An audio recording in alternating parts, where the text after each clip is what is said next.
गोरेगाव पूर्व फिल्म सिटीच्या गेटजवळ आदिवासी पाडा आहे त्या झोपडपट्टीमध्ये आग लागली होती। हे तर तुम्ही पाहू शकता की आग लागली होती, ती आग विझली आहे। मात्र सध्या कूलिंगचं काम सुरू आहे। जवळपास 1.5-2 तासाच्या अथक प्रयत्नानंतर अग्निशमन दलाचे जे जवान आहेत तर त्यांनी आगीवर नियंत्रण मिळवलेलं आहे। मात्र सध्या कूलिंगचं काम सुरू आहे। मात्र सर्वात महत्त्वाचं आहे की इथं जे झोपडे होते सर्व जामीनदोस्त झालेले आहे आणि सुदैवाने कुठलीही जीवितहानी किंवा कोणी जखमी झालेलं नाही। मात्र इथले जे गोरगरीब रहिवासी होते त्यांचं मोठा नुकसान झालेला दिसतंय।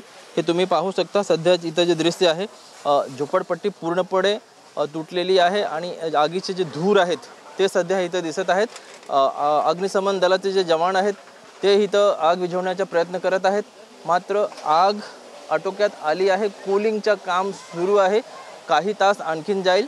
मात्र सर्वात महत्त्वाचं आहे की ही आग कशामुळे लागलेली, त्याचं नेमकं कारण काय आहे ह्याचा पंचनामा करून पोलीस आणि अग्निशमन दल पुढील तपास करत आहे।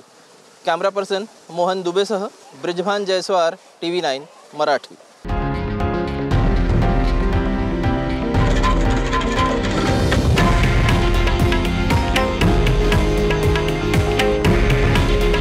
हे आहे देशातील नंबर 1 न्यूज नेटवर्क आणि आपण पाहत आहात TV9 मराठी।